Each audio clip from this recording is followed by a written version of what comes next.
নতুন স্বাভাবিকতাই জীবনের স্বাভাবিক চলার পথ হিসেবে যদি মেনে নিতে পারি তবে হয়তো নিরাপদ থাকতে পারবো।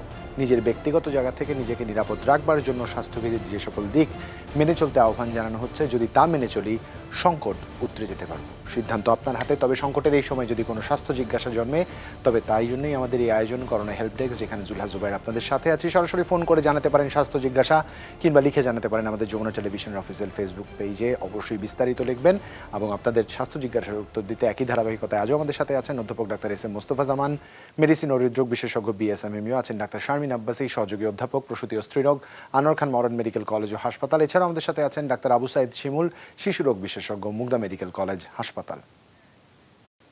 গত 24 ঘন্টায় আরও 25 জনের প্রাণহানি হয়েছে। নতুন আক্রান্ত হয়েছেন 1683 জন। স্বাস্থ্য অধিদপ্তরের বিজ্ঞপ্তিতে এই তথ্য জানানো হয়েছে। কোভিড-19-এ মোট প্রাণহানি এখন 6092 জনের। এছাড়া এ পর্যন্ত 4,21,921 জনের কোভিড-19 শনাক্ত হয়েছে। মোট শনাক্তের হার 11.99%। গেল 24 ঘন্টায় নমুনা পরীক্ষা করা হয়েছে 14,042টি। সুস্থ হয়েছেন এই সময় 1623 জন। সর্বমোট সুস্থ এখন 3,39,768 জন।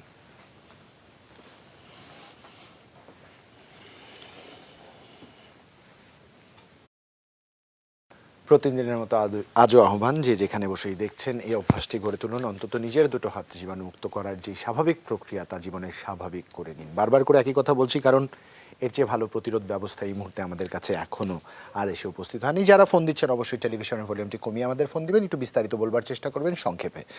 দর্শক আছেন একজন আমাদের সাথে সংযোগে, আমরা তার ফোনটি শুনতে চাই, তার স্বাস্থ্য জিজ্ঞাসার কথা আমাদের অভিজ্ঞ ডাক্তারদের জানাতে চাই। দর্শক, আপনার নাম এবং বয়স বলে প্রশ্ন করুন। ডাক্তারবাবু, জি, শুনতে পাচ্ছেন আপনাকে। আমার নাম মীরা দাস।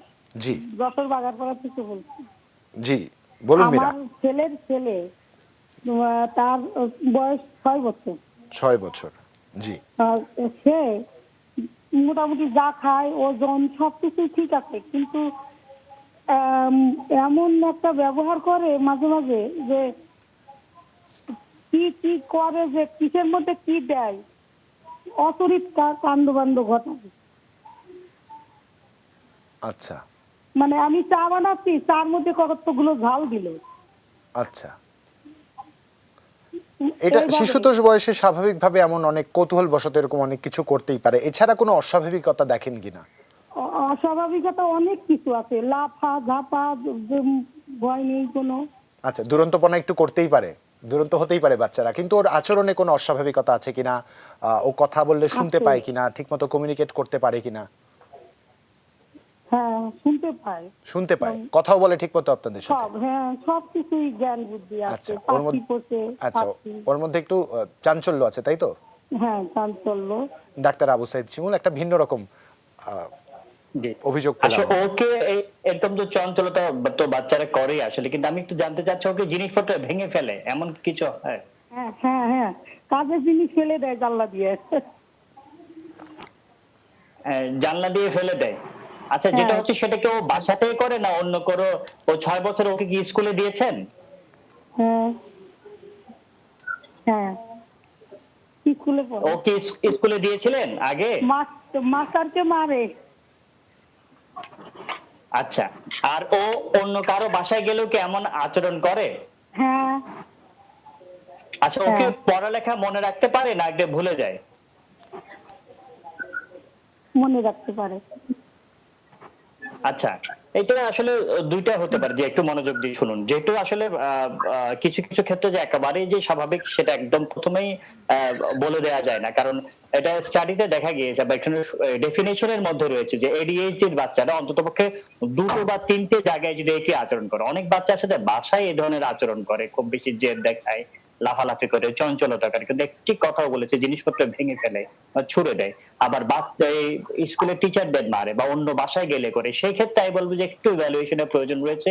এই ক্ষেত্রে অনেক ক্ষেত্রে আমরা দেখেছি যেসব বাচ্চার বাবার একটু দূরে থাকে বা বিদেশে থাকেন, অর্থাৎ কন্ট্রোল করার বা তাকে সেরকম দেখভাল করার ইয়া থাকে না, মায়ের কাছে যারা রেখে দেয়, অনেক ক্ষেত্রে যেটা হয় খুব ছোট বয়সে মা তো লালন পালন করে, একটু বড় হয়ে গেলে মা তার কথা শুনতে চায় না। আবার বাবা যেহেতু বাইরে থাকে, অনেক ক্ষেত্রে যেটা হয় যে মায়েরও সংসারের উপর পুরো যে কর্তৃত্ব বা কন্ট্রোল সেটা কিন্তু থাকে না। সুতরাং এই ক্ষেত্রে বাচ্চাকে আমরা বলবো যখন সে জেদ করে তখন সেটাকে ইগনোর করতে হবে। তাকে যদি আরো বেশি আমরা মনোযোগ দিয়ে রেসিস্ট করি, দেখা যায় যে এটা আরো বাড়তে থাকে। সুতরাং এই জিনিসটাকে ইগনোর করবেন, তাকে বোঝাবেন, বকাঝোকা মারধর করবেন না, তাহলে কিন্তু এই জিনিসটা আরো বেশি হয়ে যাবে।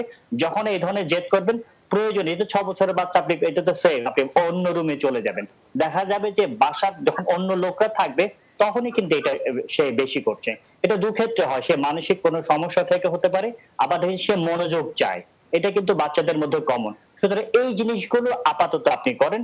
সবচেয়ে ভালো হয় যদি এখন কিন্তু পেডিয়াট্রিক সাইকিয়াট্রিস্ট অনেক রয়েছে, যে শিশু মনোরোগ বিশেষজ্ঞ, তার কাছে গিয়ে যদি একবার দুবার যেতে পারেন তাহলে খুবই ভালো হয়। আপাতত যেই সমস্যাগুলো বললাম সেগুলো যদি একটু আপনি মেনে চলেন, দেখবেন যে আপনার বাচ্চা ধীরে ধীরে ভালোর দিকে যাচ্ছে। সুতরাং তাকে বকাঝকা এই মুহূর্তে করা যাবে। ধন্যবাদ ডাক্তার আবু সাইদ শিমুল। একজন দর্শক আছেন আমাদের সাথে। দর্শক, আপনার নাম বলে বয়স বলে প্রশ্ন করবেন, অবশ্যই টেলিভিশনের ভলিউমটি কমিয়ে দিবেন। আমার নাম লুনা, আমি ঢাকা থেকে বলছি। আমার বয়স 50 বছর, আমার ডায়াবেটিস আছে। আমি প্রতিদিন এক্সারসাইজ করি, কিছু হাঁটাহাঁটি করি। আমার ফাস্টিং এ 6 থাকে, কিন্তু খাবার পরে 8 থাকে, আবার মাঝে মাঝে 10, 12 এমন হয়ে যায়। আমি কমেট 500 2 বেলা খাই। এখন আমার মেডিসিনটা কি ঠিক আছে কিনা এটা, বা এটা কি চেঞ্জ করতে হবে কিনা? কমেট 500 দুবেলা করে খাচ্ছেন আপনি, তাই তো? জি জি জি। এখন ওষুধটা কি চেঞ্জ করতে হবে কিনা? আর একটা হলো, আমি জানুয়ারিতে টেস্ট করেছি, তারপরে আর টেস্ট করিনি।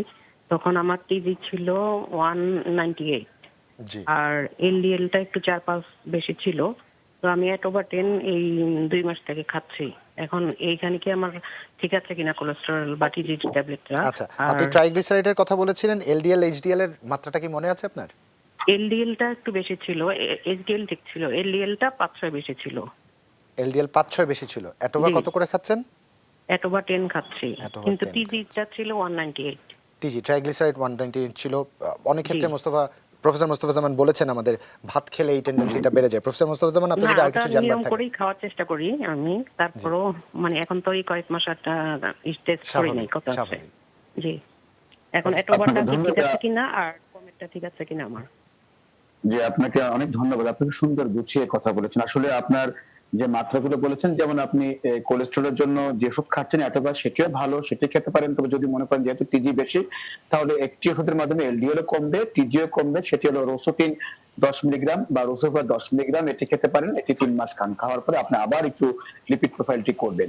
আরেকটি বিষয়, আপনি কমেট যেটি খাচ্ছেন সেটি খুব ভালো ওষুধ, সেটি দুবেলা দুটো খাচ্ছেন। আমার বিশ্বাস আপনি এটি দিয়ে কন্ট্রোল করতে পারবেন। একটু হাঁটাহাঁটি পরিমাণটা সংখ্যা একটু বাড়াতে হবে, তাহলে কিন্তু আপনি, এবং খাদ্যাভ্যাসে একটু রুটিন মেনে চলবেন, তাহলে আমার মনে হয় এই ওষুধই আপনি যথেষ্ট ভালো রাখতে পারবেন। এরপরেও যদি মনে করেন যে আসলে নিয়ন্ত্রণ আছে কিনা ভালো, তাহলে একটি সিম্পল টেস্ট করবেন, HbA1c। এটি 3 মাসের একটি ডায়াবেটিসের গড় বলে দিবে, যেটি আমরা সাধারণত বলি 6.5% রাখতে পারলে আমরা বলতে পারবো যে 61 আপনার একেবারে ভালো আছে। যদি দেখেন যে 6.5% বেশি থাকে, তাহলে 3 মাসের একটি গড়, তাহলে অনেক সময় আমরা এই ওষুধের সাথে নতুন একটি ওষুধ যোগ করতে পারি, অথবা অন্য নতুন ওষুধ বদলে দিতে পারি। তবে আমি বলবো যে আপনি ওষুধ খেতে থাকুন, সঙ্গে একটি HbA1c এবং ভবিষ্যতে একটি ইটিটি ট্রেডমিল টেস্ট এই পরীক্ষা করে 1 মাস 2 মাস 3 মাস সেটি হোক কোনো এক সময় করে আমাদের সাথে আবার যোগাযোগ করতে পারবে। ধন্যবাদ প্রফেসর মোস্তফা জামান। ডাক্তার শারমিন আব্বাসী, একটু আপনার কাছে যেতে চাই। নয়া স্বাভাবিকতায় আমরা আছি, নয়া স্বাভাবিকতায় জীবন স্বাভাবিক হবার চেষ্টা করছি। এই সময় দীর্ঘদিন ধরে যারা আপনাদের ফলো আপে ছিলেন, হয়তো এই সংকটের সময়টা আসতে পারেননি, তারা কি পুনরায় আসতে শুরু করেছেন কিনা, কিংবা তাদের ম্যানেজমেন্ট আপনারা কিভাবে সাজেস্ট করছেন? নিউ নরমাল লাইফে তো আসলে সবারই একটা ফেরার চেষ্টা আছে। সেখানে রোগীদেরকে আপনারা জানেন যে প্রথম দিকে আমরা টেলিমেডিসিন সেবা দিয়েছিলাম, এবং অবস্টেট্রিক্যাল এন্ড গাইনোকোলজিক্যাল সোসাইটির পক্ষ থেকে প্রায় মোট 3.6 লাখ উইমেনকে শুধু টেলিমেডিসিন দিয়ে আসলে ম্যানেজ করা হয়েছিল কোভিড এর একেবারে ক্রাইসিস সময়টা। এবং ওই সময় কিন্তু আমরা ফলো আপটাও বলে দিতাম যে আমাদের যখন কেস কমা শুরু করবে, আপনার গর্ভাবস্থার এখন এই অবস্থা, যাদের হয়তো জুনে ডেলিভারি ছিল তখন আমরা ডেলিভারির প্ল্যানটা, কারো হয়তো ডিসেম্বরে ডেলিভারি, তাকে আমরা বলতাম যে সেপ্টেম্বর অক্টোবরে হয়তো সবকিছু নরমালের দিকে যাবে, তখন আপনাকে কিন্তু চেম্বারে আসতে হবে। এবং স্পেশালি খুব ক্রাইসিসে আমরা ছিলাম কয়েকটা জিনিস নিয়ে, যেমন কোভিডে যাদের প্রেগন্যান্সি আছে, অনেকেরই কিন্তু আর্লি প্রেগন্যান্সি লস হয়ে গেছে, অ্যাবর্শন হয়েছে, সেই রোগীগুলোর একটা ফলো আপ করে, একটা প্রি কনসেপশনাল কাউন্সেলিং করে আবারও কিন্তু তাদেরকে প্রেগন্যান্সি ট্রায়াল ব্যাপারটা আছে। আর একটা বড় একটু ফেইলিউর ছিল কন্ট্রাসেপশন ফেইলিউর, অর্থাৎ জন্ম নিয়ন্ত্রণ পদ্ধতি অনেকে যারা বাসায় বাসায় তোরা তো যেতে পারেনি ওই সময়, তখন অনেক সময় ওই সার্ভিসটা কিছুটা হলো আমাদের নড়বড়ে ছিল, সেটার জন্য কিন্তু রোগীরা এখন আসা শুরু করেছে। আর রুটিন কিছু অপারেশন আমরা বন্ধ রেখেছিলাম জুবাইর ওই সময়, যেমন ল্যাপ্রোস্কোপি অপারেশন গুলো বন্ধ হতো রোগীদের, তারপরে যাদের ধরুন জরায়ুতে টিউমার আছে সেই অপারেশন গুলো যেগুলো ইমার্জেন্সি ছিল না সেগুলো কিন্তু এখন পুরো দামে শুরু হয়ে গেছে এবং আমরা চেষ্টা করছি স্বাস্থ্যবিধি রক্ষা করে রোগীদেরকে দেখার জন্য, কিন্তু যেটা হয় যে নিউ নর্মালে যেমন ব্যাক করারও বিষয় আছে, আবার সেকেন্ড ওয়েভের একটা ভয়ও রোগীদের মধ্যে আছে। সবকিছু মিলে আসলে একটা মিশ্র প্রতিক্রিয়া। তারপরেও আমি বলবো যে আসলে প্রত্যেকেই চাচ্ছে যে তার পেন্ডিং যে ম্যানেজমেন্টটা ছিল, রুটিন ম্যানেজমেন্টের যে পেন্ডিং টাইমটা, সেটিকে যেন কভার করা যায় এবং গর্ভবতী মাদের আমাদের যে নর্মাল ইন্টিনেটাল চেকআপ সেটা একেবারেই যে নিয়ম অনুযায়ী আমাদের আগে ছিল ওভার টেলিফোন এন্ড দেন সামনাসামনি, এখন মোটামুটি পুরোটাই হয়তো সামনাসামনি আমাদের ম্যানেজ করতে হচ্ছে। ইনভেস্টিগেশন, আল্ট্রাসাউন্ড সবই ফুললি আসলে সুইং এ চলছে। সেক্ষেত্রে আসলে ভয়ের কিছু নেই, যদি স্বাস্থ্যবিধি আমরা প্রত্যেকে রক্ষা করতে পারি তাহলে কিন্তু সেবার যে জায়গাটি আছে সেই জায়গাটিকে পরিপূর্ণভাবেই আসলে রোগীদের দ্বারগোড়ায় পৌঁছে দেওয়া যাচ্ছে এবং যাবে, আমরা আশা করছি। ধন্যবাদ ডাক্তার শারমিন আব্বাসী। একজন দর্শক আছেন আমাদের সাথে ফোনে, আমরা ফোনটা নিতে চাই। দর্শক, আপনার নাম এবং বয়স বলে প্রশ্ন করুন। হ্যালো, জি দর্শক, আপনার নাম এবং বয়স বলে প্রশ্ন করুন। জি বজলুর রহমান বলছিলাম খুলনা থেকে, বয়স 52। জি বজলুর রহমান ভাই বলুন। এই সমস্যা হচ্ছে কি, আমি আজকে সিবিসি পরীক্ষা করলাম, মানে ব্যালেটটা দেখার জন্য আর কি। জি তা সিবিসিতে নর্মাল সবগুলো রিপোর্ট ঠিক আছে, শুধু প্লাটিলেটটা আসছে 1,07,000। আচ্ছা, এটা তো নর্মাল দেখছি 1,50,000 থেকে 4,00,000 পর্যন্ত। এখন আমি কি করতে পারি? আমার এমনি কোমরের আর দাঁড়ের একটু প্রবলেম আছে। আচ্ছা, প্লাটিলেট কমে গেছে আপনার, তাই তো? জি জি, প্লাটিলেট কমে আচ্ছা, গেছে। এর আর মধ্যে কি আমার জ্বর হয়েছিল কিনা আপনার? হ্যাঁ, জ্বর এসেছিল কিনা? না জ্বর তো না, জ্বর তেমন হয় নাই, তবে করোনার মধ্যে একটু তাপ ছিল, তেমন জ্বরের মতন না আর কি, উল্লেখযোগ্য না। মানে জ্বর তো অনেকদিন হয় নাই। আচ্ছা, এটা ছাড়া কি আপনার পাইলসের কোনো প্রবলেম আছে কিনা? না, পাইলসের প্রবলেম নাই, তবে আমার ওই একবার মাঝে কিছু রক্ত গেছে কিছুদিন, তারপর সেখানে ওষুধ খাওয়ার পরে ডাক্তার ঠিক হয়ে গেছে। আচ্ছা, বজলুর রহমান সাহেব আপনি আমাদের সাথে লাইনে থাকবেন। প্রফেসর মোস্তফা জামানের হয়তো আরো কিছু জানবার থাকতে পারে। প্রফেসর জি, মোস্তফা জামান। আমি আসলে কয়েকটি প্রশ্ন করবো একটু, যে আপনার বংশের মধ্যে কারো রক্ত বিদ্যুতের সাথে সম্পর্কিত কোনো রোগ আছে কিনা, এটি একটি বিষয় জানবার বিষয়। আরেকটি হলো যে আপনার ডেঙ্গু বা এরকম কোন রোগ কখন হয়েছিল কিনা, বা ইতিমধ্যে জ্বর হয়েছিল, যে প্রশ্নটি জুবাই ইতিমধ্যে করেছে। এছাড়া আপনার প্লেটলেট কাউন্ট কি একবার করেছেন নাকি দুবার করেছেন? একবারই করেছেন?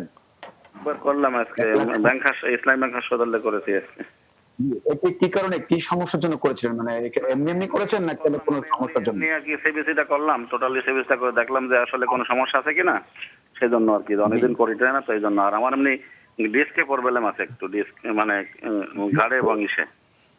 জি, আমি আপনাকে বলবো আসলে সাধারণত আপনাকে ধন্যবাদ, আপনি আমাদের সাথে যুক্ত হবার জন্য এবং ফোন করবার জন্য এবং আমাদের উপর আস্থা রাখবার জন্য। আপনাকে প্রথম বলবো, যেহেতু আপনি হয়তো রুটিন টেস্টে করেছেন, তো আমরা আরেকবার একটু কিছুদিন পরে করতে বলবো, এবং তার থেকে সেক্ষেত্রে দেখবো কি আপনার টেন্ডেন্সি কি বাড়ছে কিনা নাকি কমছে কিনা। আপনি আগামী সপ্তাহে আবার একটু করবেন। দ্বিতীয় হলো যে যদি দেখি যে এর সাথে আবার কমে বা বাড়ে, সে অনুযায়ী আমরা কিছু পরীক্ষা দেব। কারণ কি, যেটি ডেঙ্গু বা অন্য কোনো কিছু কারণ আছে, ইনফেকশনের কারণে এটি কমতে পারে। আবার কিছু অন্য ধরনের রোগ আছে যেটি রক্তবিদ্যার সাথে সম্পর্কিত, তখন আমাদের বন্যার বা অন্য কোনো পরীক্ষা লাগতে পারে। কিন্তু আসলে কি, আমরা চাচ্ছি অনেক সময় একটু রিপিট করতে হয় একটি পরীক্ষা, আমি হঠাৎ করে বন্যার করতে চাচ্ছি না।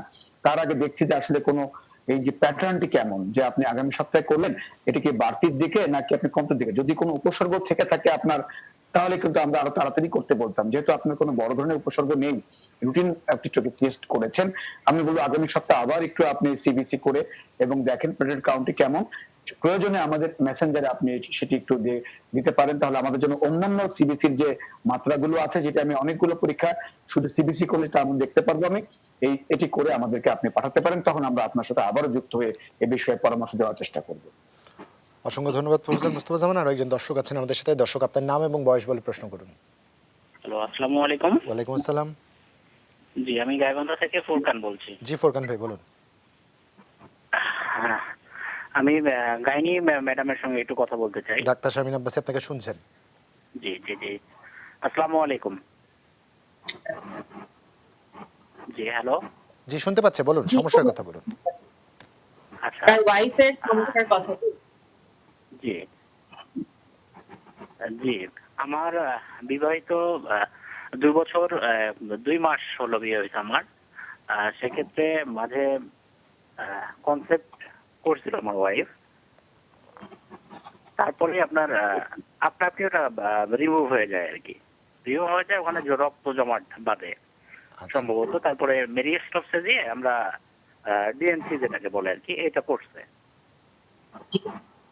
ঠিক আছে, তার অবশ্য পাইলস এর প্রবলেম আছে, পাইলস এবং আচ্ছা, আপনাদের অ্যানালসিসের এই দুইটাই। সমস্যাটি কতদিন আগে হয়েছে? এই সমস্যাটি কতদিন আগে হয়েছে? কতদিন আগে? এটা হচ্ছে সমস্যাটা 1 বছর কয়েক মাস আর কি। আচ্ছা, এরপরে প্রেগন্যান্সির জন্য চেষ্টা করছেন আপনারা? জি, আমরা চেষ্টা করছি। কতদিন ধরে করছেন? এটা প্রায় 3 মাস যাবত আর কি। আচ্ছা, এখন কি করবেন সেটাই তো জানতে চাচ্ছেন, তাই তো? জি জি জি, এখন আমরা কিভাবে পদক্ষেপ নিলে আমরা পরবর্তী স্টেপ আগাবো আর কি, এটা বিষয়ে পরামর্শ চাচ্ছি আমি। আপনাকে ধন্যবাদ আমাদেরকে ফোন করার জন্য। সুবাইর, আমরা কি এখন উত্তর দিব? আমরা উত্তরটা দিতে চাই। আচ্ছা, এখানে আসলে যেটি হলো যে একবার মিসক্যারেজ হয়েছে, আবারও 3 মাস ধরে চেষ্টা করছেন। কিছু কিছু জায়গায় আসলে মূলত আমাদের ফোকাস করতে হবে যেন ওনার ফিউচারে এই ধরনের অ্যাবর্শন বা মিসক্যারেজের যে ঘটনাটি আগে ঘটেছিল সেটি না হয়। এবং 3 মাস চেষ্টা করছেন, 3 মাসের মধ্যে প্রেগন্যান্সি হয়নি। আমি বলবো যে হাজব্যান্ড ওয়াইফ দুইজনের একটি ইভ্যালুয়েশনের দরকার আছে, কারণ খুব আস্থার একটা জায়গা মনে করে ওনারা ফোন দিয়েছেন। এই জন্য একটু আমি গাইডলাইনটা দিতে চাই। আমি বলবো যে খুব সিম্পল কিছু পরীক্ষা, যেমন হাজব্যান্ড যিনি ফোন দিয়েছেন ওনার একটা কমপ্লিট ব্লাড কাউন্ট, ব্লাড গ্রুপটা যদি জানা থাকে তাহলে ঠিক আছে। আর হচ্ছে ব্লাড সুগার লেভেলের জন্য OGTT and serum TSH level, এটা একটু তুই দেখে নেয়। এবং ওয়াইফের ক্ষেত্রে সেরাম টিএসএইচ, প্রোল্যাক্টিন, ওজিটিটি করে blood sugar level, complete blood count এবং TVS, transvaginal sonography, uterus ovary কোথাও কোনো প্রবলেম আছে কিনা। কারণ ওদের মিসক্যারেজটা আর্লি অবস্থায় হয়েছে। আর্লি অবস্থায় সাধারণত দেখা যায় যে নর্মাল যে বাচ্চাগুলো হয় সেগুলো আমরা বলি যে আল্লাহ তাআলার তরফ থেকে আসলে অ্যাবর্শন হয়েছে। এটা একটা কারণ হতে পারে, ক্রোমোসোমাল বা জেনেটিক কারণ। আরেকটা যেটা হতে পারে সেটা হচ্ছে হরমোনাল কোনো সমস্যা অথবা মায়ের জরায়ুর গঠনগত কোনো সমস্যা। সেগুলো কিছু আছে কিনা এই টেস্টগুলো করলে আমরা জানতে পারবো। আর এখন ওনারা আগে থেকে আমি দুটো ওষুধ দিব, একটু হচ্ছে ফলিক অ্যাসিড এন্ড জিঙ্ক, ফলজিং নামে বাজারে পাওয়া যায়, প্রতি রাতে একটি করে।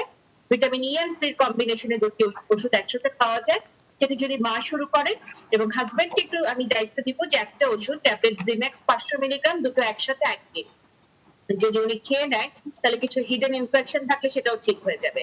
তো এই নিয়মে আসলে চললে আমি আশা করছি বাকি রিপোর্টগুলো জানানে দেন যদি কোনো সমস্যা থাকে সেটা সমাধান হয়তো আমরা পরবর্তীতে দিতে পারবো। অসংখ্য ধন্যবাদ ডাক্তার শারমিন আব্বাসী। ডাক্তার আবু সাইদ শিমুল একজন প্রশ্ন করেছেন তার সন্তানের জন্য, তার ঠান্ডা লেগেছিল, নরসল ড্রপ দিয়েছেন, কিন্তু এখন ঠান্ডাটা বেড়ে গেছে, নিঃশ্বাস নিতে কষ্ট হয়, রাতে কান্নাকাটি করছে, ঘুমাচ্ছে না। এই প্রশ্নের উত্তর আমরা নিতে চাই। তার আগে সচেতনতার বার্তাটি মনে করিয়ে দিতে চাই, নিয়মিত বিরতিতে জীবাণুনাশক দিয়ে হাতটাকে জীবাণুমুক্ত করে নিতে হবে। ডাক্তার আবু সাইদ শিমুল, আপনার কাছ থেকে আমরা উত্তরটি নিব। এর মধ্যে একজন দর্শক অনেকক্ষণ ধরে আমাদের সাথে লাইনে আছেন, তার প্রশ্নটি আমরা শুনতে চাই। দর্শক, আপনার নাম এবং বয়স বলে প্রশ্ন করুন। হ্যালো। জি দর্শক, আপনার নাম এবং বয়স বলে প্রশ্ন করুন। হ্যাঁ, আমার মানে নাতির আর কি 2 মাস 12 দিন বয়স। আচ্ছা, বাহ, কি নাম ওর? ওর বাবুর নাম রাখে নাই এখনো। আচ্ছা। তো ওর মাথায় খুশকি, ভাবলাম বুঝো খুশকির মতো হয়েছে। আচ্ছা। এখন আজকে মাথা ছিলার পর দেখি যে খুশকির সাথে সাথে মানে হয়েছে, ফুসকা অনেক চালু পর্যন্ত অনেকটা জায়গা ভরে গেছে। মানে আমি তো আশ্চর্য হয়ে গেছি দেখি, এরকম তো দেখি নাই। না, এর আগে তো দেখেছেন, এরকম দেখেননি আর কি? না না না, এরকম হয়েছে হয়তো বা ছোট বাচ্চার। আচ্ছা। কিন্তু আমার আবার টিভি ডিশ নাই, আমি এই নাম্বারটা আছে তো। আচ্ছা, আপনি হচ্ছেন ওর দাদু, তাই তো? হ্যাঁ, আমি নানু। আপনি নানু, আপনি কি নামে ডাকেন? পিচ্চি বাবু বলি ডাকি। পিচ্চি বাবু বলে ডাকেন, আচ্ছা ঠিক আছে। ডাক্তার আবু সাইদ শিমুল, আমরা পিচ্চি বাবুর জন্য সমাধানও চাই। জি, আসলে দুটো প্রশ্ন, তবে আমিও তার আগে একটা খুব প্রথম থেকে যে সংবাদটা সবাইকে দিতে চেয়েছিলাম যে আজকে সন্ধ্যা থেকে বিদেশের সকল মিডিয়াতে একটা সংবাদ প্রচারিত হচ্ছে যে ফাইজারের যে ভ্যাকসিন সেটা 90% ইফেক্টিভ হয়েছে। আপনি ইতিমধ্যে জেনেছেন। আমরা অনেকগুলো জানি যে ক্লিনিক্যাল ট্রায়াল চলছে, ফেজ 3 ট্রায়াল, যেটা মানুষের উপর বা ভলান্টিয়ারদের উপরে। এটা গত কয়েক মাস যাবত ভলান্টিয়ারদের এই ভ্যাকসিনটি দিচ্ছিল এবং আর্লি যে স্টেটমেন্ট দিয়েছে আজকে সন্ধ্যায় নিউ ইয়র্ক টাইমস, গার্ডিয়ান সহ বিভিন্ন পত্রিকায় ইতিমধ্যে এসেছে, এটা আমাদের জন্য একটা সুখবর।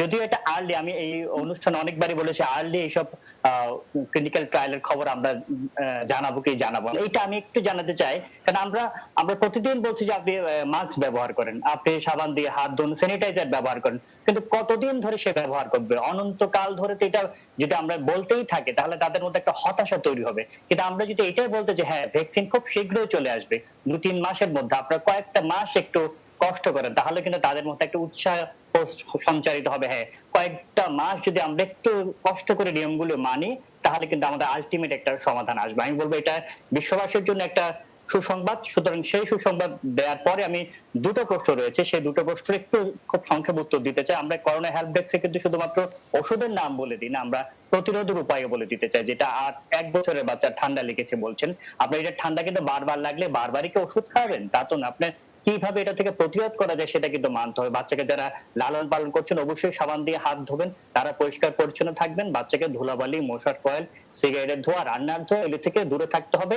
এবং উপরের মাথার উপরে যে মুখের এই অংশগুলিতে পাউডার এই মুহূর্তে ব্যবহার করবেন না। আর এই সময় কিন্তু বাচ্চাটা শেষ রাতে ঠান্ডা লাগে, আপনার যদি একটু গরম লাগে আপনি ফ্যান ছেড়ে দেন, সেটা চিন্তা করবেন না। বাচ্চার কথা চিন্তা করে অন্তত পক্ষে এই সন্ধ্যার রাতের পর থেকে ফ্যানটা একটু বন্ধ রাখেন।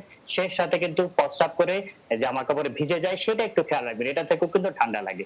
এই মুহূর্তে আপনি যে ওষুধটা দিবেন এন্টিস্টা, এই সিরাপটা 1/2 চামচ করে 3 বার 10 থেকে 15 দিন দেন। এবং সেই সাথে আফরিন নেজাল ড্রপ 0.25%, এইটা যদি আপনি একটু দেন 1 ফোঁটা করে 3 বার 10 থেকে 15 দিন। যদি এমন হয় যে তার বারবারই ঠান্ডা লাগছে তাহলে সেই সাথে আপনি টোফেন এই সিরাপটা 1/2 চামচ করে 2 বার 1 মাস একটু খাইয়ে যাবেন। এই ওষুধগুলো খাওয়ালে নিয়ম মানলে একদমই ভালো হয়ে যাবে। আরেকটা যেটা বলেছেন যে আমরা এই যে অনামিকা বলতে পারি তার নাতির কথা, খুবই ভালো লেগেছে। আমরা ভাই বোনের জন্য মা বাবা প্রশ্ন করছেন, আজকে নানু প্রশ্ন করেছিলেন। এই ক্ষেত্রে এই সময় কিন্তু হয় যে নাম নিয়ে একটা বিভ্রান্তি হয়, কার নামটা হবে সেটা নিয়ে থাকে। আমরা তার সমাধানটা দিয়ে দিতে চাই, সেটা হচ্ছে পাউডার দিবেন না, তেল দিবেন না, আপনি ভিটামিন সিএল এই ক্রিমটা যদি একটু 3 বার 5 থেকে 10 দিন দেন ভালো হয়ে যাবে। যদি সম্ভব হয় চুলে কিন্তু এটা লেগে থাকে, চুল যদি ফেলে দিতে পারেন সেটা খুব ভালো, তাহলে ক্রিমটা খুব ভালোভাবে লাগবে। তেল পাউডার অন্য কিছু না দিয়ে ভিটামিন সিএল এই ক্রিমটা যদি আপনি 10 থেকে 15 দিন দেন ইনশাআল্লাহ একদম পুরোপুরি এই রোগটা ভালো হয়ে যাবে। ধন্যবাদ ডাক্তার আবু সাইদ শিমুল। সবুজ আমাদের লিখেছে তার বয়স 35, 10 দিন আগে পেটে অস্বস্তি, সাথে বমি এবং বমিও করেন, তারপর থেকে মাথা ব্যথা, অমিডন, ম্যাক্সপ্রো, প্যারাসিটামল খেলে কিছুটা ভালো হয়, গতকাল থেকে আবার বমি ভাব হচ্ছে, কিছুটা মাথা ব্যথা আছে, পুরো পেট জুড়ে মাঝে মাঝে চিনচিন করে ব্যথা করে, পরামর্শ চেয়েছে আপনার কাছে প্রফেসর মোস্তফা জামান। ধন্যবাদ। তাকে বলবো যে আসলে প্রথমে যদি একটি টেস্ট করতে বলি, আমরা একটি আল্ট্রাসোনোগ্রাম করতে বলি, পিঠে কোনো পাথর বা অন্য কোনো সমস্যা আছে কিনা সেটি জানতে পারলে আমাদের ভালো হতো। তবে আপাতত যেহেতু পেটের সাথে মাথারও ঘোরার সম্পর্ক আছে, আমরা বলবো ট্যাবলেট স্টিমেটিল সকালে একটি রাতে একটি খাবেন, তাতে করে যদি উপকার পান ভালো। এবং এর সাথে আমরা বলবো একটু খাদ্যাভ্যাসে মেনে চলবেন, যাতে করে এমন কোনো খাদ্য খাবেন না যেটি সহজ পাচ্য নয়। এবং এর সাথে ঘুম যাতে ভালো হয়, ট্যাবলেট পেস প্রতি রাতে একটি করে খাবেন। আর এর সাথে ট্যাবলেট অমিডন যদি প্রয়োজন হয় 10 মিলিগ্রাম একটি করে 3 বেলা খাবার আধা ঘন্টা আগে খেতে পারেন। গ্যাস্ট্রিকের ওষুধ তো অবশ্যই খাবেন, পেন্টোনিস 20 মিলিগ্রাম সকালে একটি রাতে একটি। এই ওষুধগুলো খেতে থাকুন এবং একটু বিশ্রামে থাকুন। আমাদের বিশ্বাস আপনি ভালো থাকবেন, একটু পানি বেশি করে পান করবেন, আর আশা করি আপনি ভালো থাকবেন। অসংখ্য ধন্যবাদ প্রফেসর মোস্তফা জামান, আপনার এই লাইনটুকু আপনি অবশ্যই ভালো হয়ে যাবেন, সত্যিকার অর্থেই দর্শক এবং রোগীদের মধ্যে অন্যরকম সাহস সঞ্চার করে। সৈকত চৌধুরী লিখছেন তার মায়ের জন্য, যার বয়স 43, ওনার বহুদিন যাবত থাইরয়েডের ওষুধ খাচ্ছে, এক বছর যাবত খাচ্ছে এবং থাইরোনর 25 মিলিগ্রাম, কিন্তু 1 বছর আগে থাইরয়েডের মাত্রা ছিল 6.55, কিন্তু ওষুধ খাওয়ার পরে থাইরয়েডের মাত্রা 2.499 হয়। কিন্তু গত কয়েকদিন যাবত প্রচণ্ড কোমরে ব্যথা আর পায়ের তালুতে ব্যথা করছে, ভিটামিন ক্যালসিয়ামের ওষুধ নিয়মিত চলছে। এখন এক পায়ের মুড়িতে ব্যথা আছে, এক পায়ের তালু ব্যথা আছে, কারণ মূলত থাইরয়েড পরীক্ষাটা সে সময় দেওয়া হয়েছিল। এখন এর জন্য কি করা যাবে? ক্যালসিয়াম আর থাইরিন ওষুধটা কতদিন পর্যন্ত খেতে হবে? ডাক্তার শারমিন আব্বাসী, নিশ্চয়ই আপনি এরকম রোগী আরও রেগুলার বেসিসে দেখেন, আমাদের মায়েরা যাদের বয়স 40 ঊর্ধ্ব তারা অনেকেই অভিযোগ নিয়ে আসেন, একটু সংক্ষেপে সমাধানটি জানতে চাই। সমাধান করতে আসলে বলতে চাই যে সেটি এর আগে আমি বলেছি যে আমার পুরো বিশ্ব জুড়ে দেখা যাচ্ছে প্রতি 3 জন নারীর মধ্যে একজন কিন্তু অস্টিওপোরোসিসের প্রবলেমে ভুগছেন। এবং অস্টিওপোরোসিসের একটা আর্লি সিম্পটম হিসেবে কিন্তু দেখা যায় যে মেনোপজে যখন আমাদের মাগুলো যায় তাদের এরকম ব্যাক পেইন শুরু হয়, কারো কারো ক্ষেত্রে ব্যথাটা নিচের দিকে নামে, পায়ে। এ থেকে করণীয় কি কি আছে? আমাদের যে রোগীটি জানিয়েছেন তার থাইরয়েড লেভেলের কথা, লাস্ট 6 মান্থস এর মধ্যে যদি তার 2.5 এই ডোজেই পেয়ে থেকে ওনার হয়ে থাকা রিপোর্টটি, আমি মনে করি যে এটা এই মুহূর্তে ইভালুয়েশন দরকার নেই, যেই ডোজে উনি খাচ্ছেন সেটাকে কন্টিনিউ করতে হবে। সেকেন্ড হচ্ছে আমাদের মারা ক্যালসিয়াম অনেকেই খান, অন এন্ড অফ খান, অনেকে বলে আমি শুধু শুক্রবারে ক্যালসিয়াম খাই, অথচ বডিতে তো আসলে প্রতিদিনকার জন্যই ক্যালসিয়াম দরকার, তাহলে শুধু শুক্রবারে খেলে হবে কিনা? কারণ ভাবছি তো প্রতিদিনই খাচ্ছি, তাহলে ক্যালসিয়াম ট্যাবলেটটি নয় কেন? এবং আমাদের মাদের যে বডি ওয়েট থাকে সেটা কিন্তু মিনিমাম তাদের জন্য রিকোয়ারমেন্ট হচ্ছে 1500 মিলিগ্রাম। এখন 3 বেলা ক্যালসিয়াম খাওয়া খুব কঠিন হয়, কেউ আমাদেরকে কনস্টিপেশনের কথা বলেন, কেউ বলেন যে গ্যাস্ট্রিকের প্রবলেম বেড়ে যায়, সেই জন্য আমরা বলি যে মিনিমাম 2 বেলা খেতে হবে। এবং সেই ক্যালসিয়ামের সাথে যেন ভিটামিন ডি থাকে। এখন ওষুধকে যেমন বিশ্বাস করবেন তেমনি তো প্রকৃতিকেও আপনার বিশ্বাস করতে হবে, আর সেই বিশ্বাসের জন্য সকালে রোদটিকেও কিন্তু গায়ে লাগাতে হবে, না হলে কিন্তু হবে না। অতএব রোদ গায়ে লাগান, যে খাবারগুলোতে ক্যালসিয়াম আর ভিটামিন ডি বেশি আছে, স্পেশালি আমি বলবো যে দুধ এবং দুধের তৈরি খাবার, চিজ, এগুলো খেয়ে কার্বোহাইড্রেটটাকে কমিয়ে দেন, ওয়েটটাকে কন্ট্রোল করুন, এবং যেটি করুন সেটি হচ্ছে ক্যালসিয়াম এবং ভিটামিন এর কম্বিনেশন 2 বেলা করে আপনি শুরু করুন। এবং যাদের এরকম কোমর ব্যথা আছে তারা কোমর ভাঁজ করে কোনো কাজ করবেন না, তারা একটু বসে কাজ করার চেষ্টা করবেন এবং ভারী কিছু উত্তোলন করবেন না। তাহলে জীবন আচরণ পরিবর্তন, নিয়ম কানুন এবং ওষুধপত্র, এতে করলে কিন্তু জুবাইর আপনি যে মাদের কথা বললেন, আপনাদের সকল মা ভালো থাকবে এই আশা করছি। অসংখ্য ধন্যবাদ ডাক্তার শারমিন আব্বাসী। একজন দর্শক আছেন আমাদের সাথে, আমরা একটু প্রশ্নটি শুনতে চাই। দর্শক, আপনার নাম বলে বয়স বলে প্রশ্ন করুন। আসসালামু আলাইকুম। ওয়ালাইকুম আসসালাম। আমি বেবি নাজনীন বলতেছি, রংপুর থেকে। জি। আমার বাচ্চার বয়স হচ্ছে 2 বছর। 2 বছর। এখন আমার বাচ্চার মাথার চুলগুলো মানে দেখা যাচ্ছে পেকে যাচ্ছে। এখন এটা থেকে আমি পেকে যাচ্ছে, সেক্ষেত্রে কি একদম সাদা হয়ে যাচ্ছে নাকি একটু বাদামি বর্ণ ধারণ করছে? হ্যাঁ, বাদামি বর্ণ ধারণ করছে। 4-5টা চুল এরকম হয়েছে। 4-5টা চুল এরকম হয়েছে। হ্যাঁ। আচ্ছা, আপনাদের পরিবারে কি এরকম হিস্ট্রি আছে বয়সের আগে চুল পেকে যাওয়া বা এরকম কিছু? না না বাচ্চার বাবা বা না, বাচ্চার বাবা, দাদি, নানুর কারোই সমস্যা নেই। আপনার দিকে কারো সমস্যা নেই? না। আচ্ছা, বুঝতে পেরেছি। আর কোনো সমস্যা ওর এটা ছাড়া? এটা ছাড়া ওর এই যে আছে ব্রঙ্কাইটিস আছে। ব্রঙ্কাইটিস আছে। হ্যাঁ। আচ্ছা, ডাক্তার আবু সাইদ শিমুল, আপনার কি আর কিছু জানবার আছে কিনা? না, আপনার পরিবারে কি কারো অ্যালার্জি রয়েছে কিনা? হ্যাঁ, অ্যালার্জি আছে। আচ্ছা আচ্ছা আচ্ছা। 7 দিন এবং এর সাথে ট্যাবলেট সিডারলুড 2 মিলিগ্রামের প্রতি রাতে অর্ধেক করে খাবেন। এটি আগামী 1 সপ্তাহ খাবেন এবং এর সাথে ঘুমের যাতে ঘুমটি ভালো হয় ট্যাবলেট ইজিয়াম 5 মিলিগ্রাম প্রতি রাতে একটি করে খাবেন, সঙ্গে একটি যে কোনো একটা গ্যাস্ট্রিক ওষুধ খাবেন। আর যে অন্যান্য যে ব্যবহার করছেন, যেমন উনি ক্রিম ব্যবহার করছেন, জেল ব্যবহার করছেন, সেগুলো করবেন। একটু বিশ্রামে থাকবেন। আমাদের বিশ্বাস এটি একেবারে ভালো দেবে, এটি ভয়ের কোনো কারণ নেই এবং এটির জন্য কোনো পরীক্ষাও লাগবে না। শুধুমাত্র আপনার রেস্ট দিলে আপাতত এবং ঝুঁকে কোনো কাজ করে কয়েকদিন পরে আমরা কিছু এক্সারসাইজ দিলে তিনি একেবারে ভালো হবে, ভয়ের কোনো কারণ নেই। পরের জন যিনি বলেছেন এবং আগের জন যদি প্রেশার থাকে তাহলে আমরা অনেক সময় প্রেশারটি চেক করতে বলবো। পরের জন যিনি বলেছেন তার একটু বয়স বেশি, আমরা বলবো তার জন্য আমরা আসলে ঠিক রক্ত জমাট বেঁধে ঘাড়ে, এটি আসলে বুঝতে একটা আমাদের হচ্ছে যে আমার মনে হচ্ছে যে তিনি ডুপ্লেক্স স্টাডি করেছেন। ঘাড়ের যে রক্তনালী আছে সেখানে অনেক সময় আমরা দেখি যে ওখানে স্টেনোসিস থেকে ব্লক থাকে, যেমন হার্টে ব্লক থাকে, মাথা ঘুরে পড়ে গেলে আমরা সাধারণত এই ধরনের একটি বলে থাকি যে ডপলার স্টাডি করে থাকি। সেটিতে অনেক সময় কার্যকর, যেমন হার্টের রক্তনালীতে ব্লক থাকে, ঘাড়ের 2টি রক্তনালী আছে, সেখানে মাঝে মাঝে এরকম পায়, সেটাকে হয়তো রক্ত জমাট বাঁধার কথা বলেছেন। তো আমি বলবো কি যে 3 থেকে 4টি কারণে আসলে মাথা ঘুরে পড়ে যেতে পারে। আমরা বলি সিনকোপি, একটি হলো যে কার্ডিয়াক কারণে, হার্টের কারণে নারীর স্পন্দন যদি অনিয়মিত হয় সে কারণে হতে পারে। দ্বিতীয়ত ব্রেনের কারণে হতে পারে, যেটিকে আমরা বলি যে সিটি স্ক্যান বা এমআরআই করে, কিন্তু আমার মনে হচ্ছে তার সিটি স্ক্যান এমআরআই ভালো থাকবেন। একটু চোখ এবং কান পরীক্ষা করা দরকার, সেখানে কোনো ভারসাম্যের কোনো সমস্যা আছে কিনা। বাট আমি বলবো যে আপাতত তিনি যে প্রত্যেক ইকোস্প্রিন ট্যাবলেট খাবেন এবং ট্যাবলেট প্রতি রাতে ভরা পেটে খাবেন একটি করে, আর সঙ্গে ট্যাবলেট নোরিয়াম 10 মিলিগ্রামের প্রতি সকালে একটি করে খাবেন, আর সঙ্গে একটি গ্যাস্ট্রিক ওষুধ খাবেন। এই ওষুধগুলো খেতে থাকুন। সঙ্গে আমি বলবো যে তার একটু সাক্ষাতের পরামর্শ যে কোনো চিকিৎসকের সাথে ইভ্যালুয়েশন ভালো হবে, কারণ আমরা বলছিলাম যে মাথা ঘুরে পড়ে যাওয়া কিন্তু অত্যন্ত গুরুত্বপূর্ণ। এটিকে আমরা শুধুমাত্র একটি ওষুধ দিয়ে টেলিফোনের মাধ্যমে আসলে এইভাবে চিকিৎসা দিতে চাই না। তাকে একটু তাকে মোটিভেশন দরকার, তাকে বোঝাতে হবে এবং কোন দিকের সমস্যা তাকে যাচ্ছে প্রপারলি হিস্ট্রি নিয়ে তাকে সেইভাবে পরীক্ষা নিয়ে করে আমি মনে করি চিকিৎসা দিলে ভালো হবে। ধন্যবাদ আপনাকে প্রফেসর মোস্তফা জামান। কবিতা রহমান এবং মোহাম্মদ আনোয়ার হোসেন দুজনের প্রশ্ন পড়ছি ডাক্তার শারমিন আব্বাসী আপনার জন্য। একজন জানতে চেয়েছেন প্রেগন্যান্সি অবস্থায়, দুঃখিত, শারিয়ার জানতে চেয়েছেন প্রেগন্যান্সি অবস্থায় কি কি খাবার খাওয়া জরুরি, এবং একই সাথে আরেকজন জানতে চেয়েছেন তার স্ত্রীর হঠাৎ করেই খুব বেশি ইউরিন পাস হচ্ছে, ডাক্তার দেখিয়েছেন, টেস্ট করিয়েছেন, সব নর্মাল, কিন্তু কোনোভাবেই কমছে না, একটি ওষুধ দিয়েছেন, নাম ইউরোকটিন 10, 3 মাস ধরে খেতে বলেছেন, এটা কি ঠিক আছে কিনা জানতে চেয়েছেন। প্রথম দিকে প্রশ্নে কি খাবে প্রেগন্যান্সিতে, আমরা বলি প্রেগন্যান্সিতে কিছু খেতে মানা নেই, আপনার যা ইচ্ছা করে তাই সব কোনো কিছু খেতে মানা নেই। অনেকে বলে যে শুধু প্রেগনেন্সি যখনই হয় তখনই বলে যে পাকা আনারস খাওয়া যাবে কিনা, অনেকে বলে কাঁচা পেঁপে খাওয়া যাবে কিনা। জীবনে কোনো সময় হয়তো উনি কাঁচা পেঁপে খেতেন না, কিন্তু প্রেগনেন্ট হওয়ার পর খুব কাঁচা পেঁপে খেতে হবে, এরকম কিছু প্রশ্ন। তো আমরা যদি বলি যে প্রেগনেন্সিতে আসলে কিছুই খেতে মানা নেই, আপনার যা ভালো লাগে আপনি সব খেতে পারবেন, কিন্তু আপনার খাবারের মধ্যে এই কম্পোনেন্ট গুলো যেন থাকে, যেমন ডিম, দুধ, কলা, মাছ, মাংস, সবজি এবং প্রচুর পরিমাণে পানি। এগুলো যদি থাকে আমি বলবো যে আপনার যেটা খেতে ভালো লাগে আপনি সেটাই খাবেন। আর যদি কারো অ্যালার্জি থাকে তাহলে অ্যালার্জি জাতীয় যে খাবারগুলো আছে সেগুলোকে যেন একটু প্রিভেন্ট করা যায়। প্রেগনেন্সি মানেই হচ্ছে খাবারের মধ্যে আয়রন এবং ক্যালসিয়াম এই দুটো যেন ঘাটতি না থাকে, ভিটামিন যুক্ত খাবার হয় সেটা খেয়াল রাখতে হবে। আর দ্বিতীয় যিনি প্রশ্ন করেছেন, আসলে ওনার বয়সটা তো এখানে উনি উল্লেখ করেননি, এই জন্য একটু কঠিন হয়ে যাচ্ছে আমাদের জন্য। ইউরিন ইনফেকশন হলে অনেক সময় এটা হয়। ইউরিন রুটিন করে অনেকে বলে ফেলেন যে কোনো পার্সেল নাই তার মানে আমার ইনফেকশন নাই।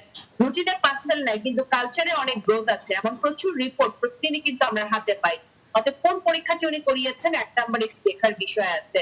সেকেন্ড হচ্ছে ultrasonography of the whole abdomen করে পিভিআর একটা টেস্ট আছে, যে উনি আলট্রাসোনোগ্রাফি যখন করলেন তখন ওনার কতটুকু ইউরিন জমে রইলো এবং উনি ইউরিনটা পাস করে আসলেন আলট্রাসাউন্ড পরে, তারপরে আবার আলট্রাসাউন্ড করলেন কতটুকু ইউরিন জমে রইলো। ওখানে যদি সিগনিফিকেন্ট পরিমাণ ইউরিন জমে থাকে তাহলে কিন্তু সেই অনুযায়ী চিকিৎসা দিতে হবে। অতএব ultrasonography of the whole abdomen with PVR, urine routine and culture এবং ব্লাড সুগার লেভেল। অনেক সময় আপনি জানেন যে বহুমূত্র রোগ বলা হয় ডায়াবেটিসকে, তখনও কিন্তু অনেকের ঘন ঘন ইউরিন পাস করেন। এই রিপোর্টগুলো আমাদেরকে জানালে then we can give the proper idea, তার আগে আসলে স্পেসিফিক ট্রিটমেন্ট দেওয়া সম্ভব হচ্ছে। ধন্যবাদ ডাক্তার শারমিন আব্বাসী। মোবারক আজম লিখছেন তার ছেলের জন্য 9 মাসের, যার ওজন 7.5 কেজি। আজকে প্রশ্নটা নিতে পারলাম না, ডাক্তার আবু সাঈদ শিবুল এই প্রশ্নটি আপনার জন্য কিউ করা থাকলো, আগামী দিন আমরা উত্তর দেওয়ার চেষ্টা করব। আজকে এখানে বিদায় নিচ্ছি, আপনাদের তিনজনকে অসংখ্য ধন্যবাদ। দর্শক সবাই ভালো থাকবেন, নিরাপদ থাকবেন, শুভরাত্রি।